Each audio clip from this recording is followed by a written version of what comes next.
Alright, hello everyone. I hope you're having a nice day.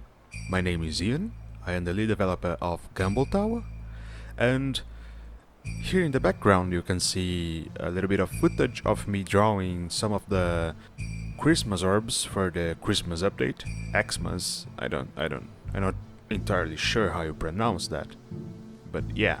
So, this video will be a bit longer than the previous one, since here I'll actually show some, well, actual development footage instead of mostly memes and explanations.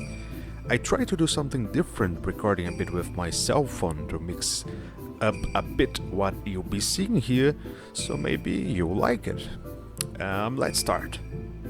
To get started with the right food, here's a tutorial on how to make proper coffee with milk, for some reason. So, you will need a mug, some kind of sweetener, a big, thick bottle of coffee, and most importantly, a special box. A container with enough dry milk to feed an entire family. Or in this case, enough to prepare me around 2 cups of coffee a day. But that's irrelevant.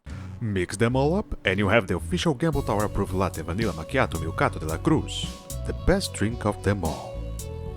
Gamble Tower's approved latte vanilla macchiato milkato de la Cruz is entirely patent pending.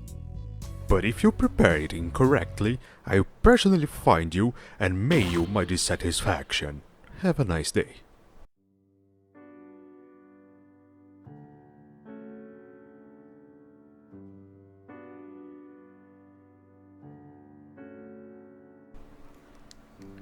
This is Ian, from the past, angrily adjusting his camera to record some quality devlog footage that he has absolutely no idea how to edit.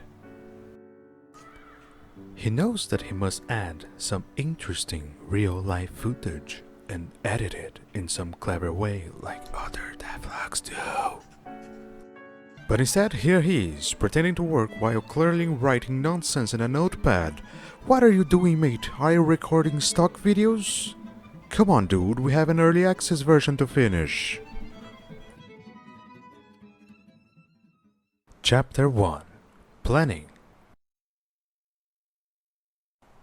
Well, yes, before you ask, I'll be speaking telepathically using the power of technology, because recording my voice using my cell phone's microphone is the same thing as putting my feet inside a show made out of Lego bricks.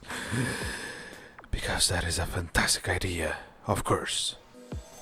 Now, after this sick transition, I got my planning book. In this book I totally have all the planning for the early access release, full game, future updates, DLCs, how to cure any disease known to man, and how to implement universally accepted world peace. And no, I am certainly not making this up while I scribble randomly with my pen. You can't prove that. In actuality, most of the planning is written, but not in a conveniently placed notebook, but within my Notion. As you can see here, it is categorized by who wants to do the tasks and what they are about. And in my section, there are a lot of things to do. Thankfully, after checking the list, I discovered that most of its content is ordered in a pretty good way. So if I follow the list from the beginning to the end, we shall have the early access release done in no time and everyone will play it, correct? Well, yesn't. Technically, yes, the game will be done, the early access version at least, but we didn't prepare anything about marketing. And marketing is very important. Without it, the game will be released, people will be able to buy it and play it, but very few people will. Let's gamble for a moment. Just count the views below. Did you do it? My bet is that it's probably less than 50. Of course, any amount is great and I am very glad to even have any viewers at all. Especially on a devlog, which is not the cup of tea of everyone. But my point is, we want people to find and play the game, right? Yes. Yes, we do. But how? After a deep ponder of possibilities, while I gazed at the refreshing rain that fell softly outside, I I had no idea.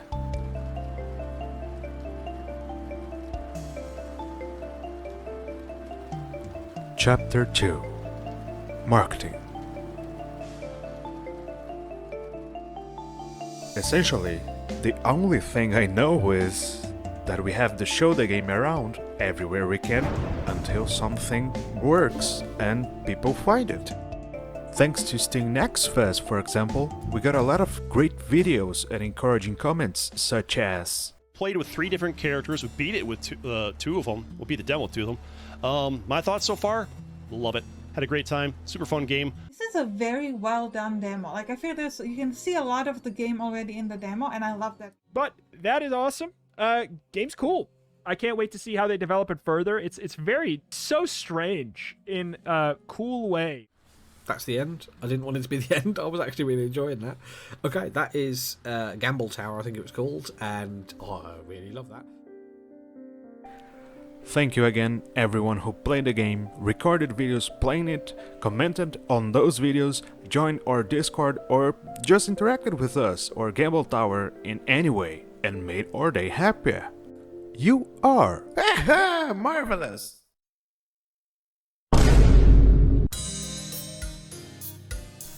Well, back to the topic. To not only depend on luck and festivals that might or might not happen, the thing that we must do to complete our planning is to plan our marketing strategy.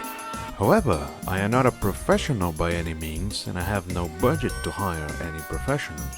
So for marketing, we are going to use the best tool of them all: TikTok.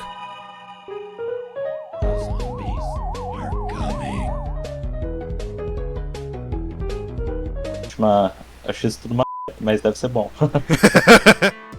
Of course I was kidding, but not entirely. I did plenty of research to see what was the best way to get some good chunky visibility for Gamble Tower. And at what cost? To be honest, it wasn't that bad. I indeed researched multiple social medias to see what we could use and what kind of posts work on each platform, to then devise a proper plan. And after being banned on all gaming subreddits and cancelled by the entire Twitter community— this is a joke, by the way— I think I finally got it. My devilish, extremely well concocted plan is mimicking.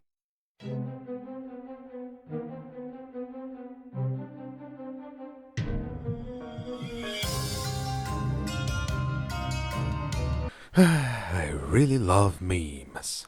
Well, it's less mimicking and more referencing. For example, our merchant is based on and referenced from those characters, but he's not a copy of any of them.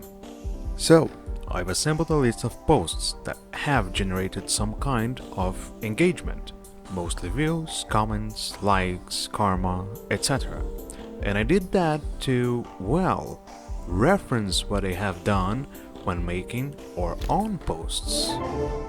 Of course, we don't know how well each post idea is going to work with Gamble Tower, since each game has its own entirely unique way to vibe with the public, but I tried to choose the ideas that I thought that could work well with our game. I'll start posting once or twice a week and measuring the post's results through those engagement values that I've just talked about, and of course, through how many wishlists those posts generated. And just in case you did not wishlist Gamble Tower yet, go do it, please! It really helps us. Much appreciated!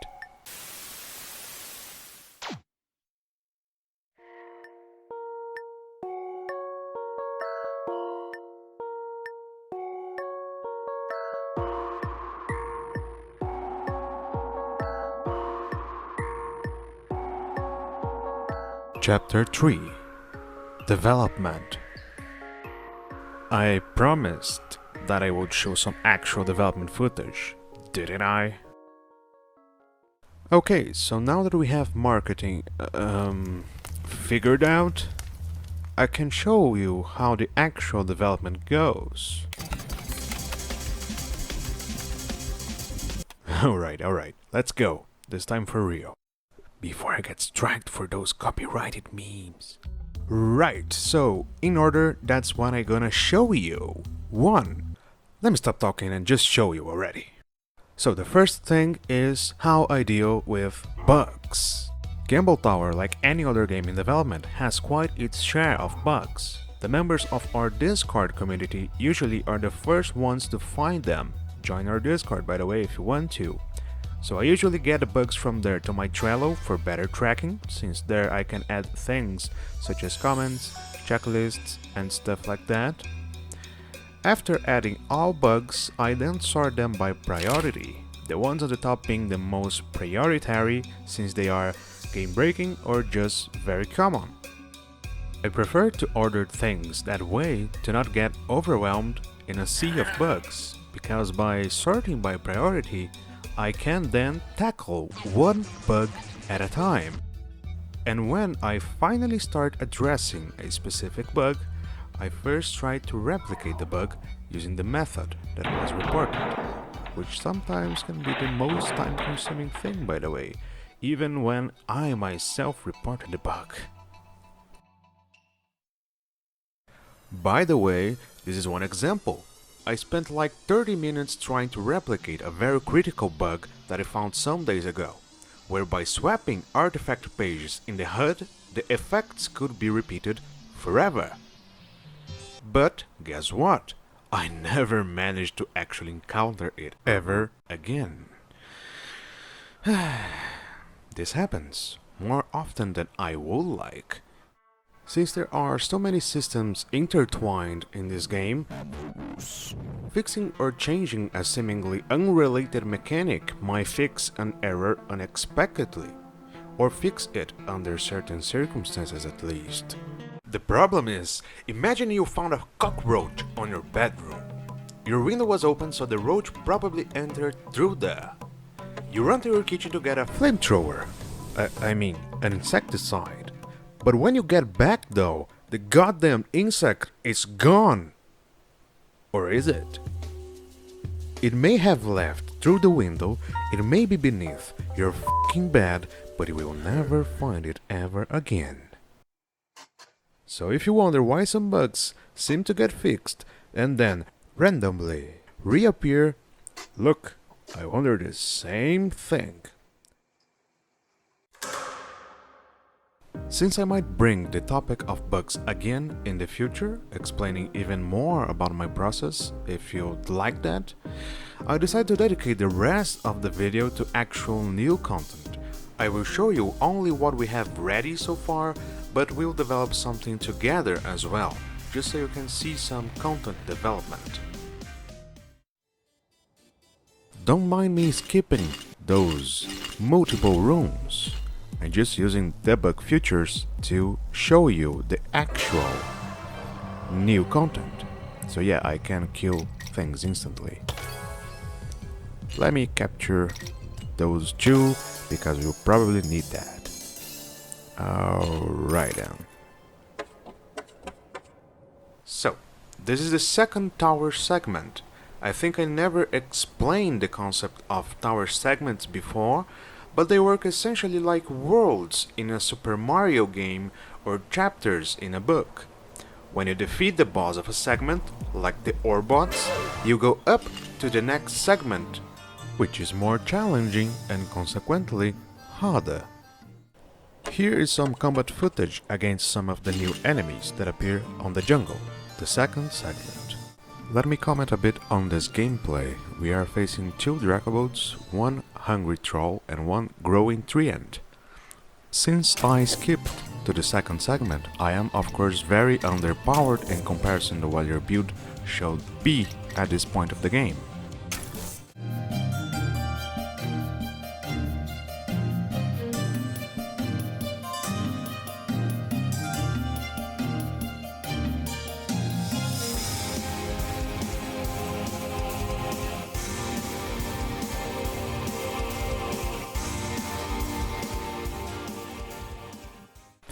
Well, I'll show more about this segment on future devlogs, but before we finish, as you can see, I am kind of refining slash painting some bigger treants in this footage. That's because that small tree boy that I've shown before will be an evolving enemy, where it'll be quite inoffensive in the beginning, but will grow into a very strong foe if left unaddressed.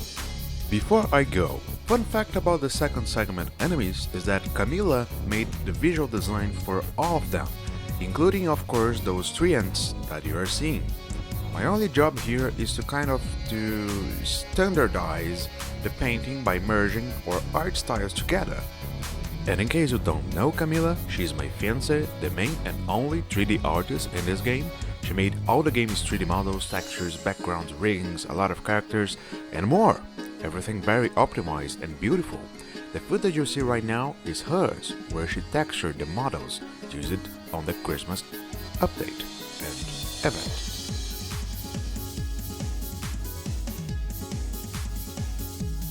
Thank you very much for watching. I hope you've liked this devlog, and I'll be back soon with more things to show you, possibly in the next month. I'll also let you guys know how well the marketing plan went on the next devlog. With that said, see you next time.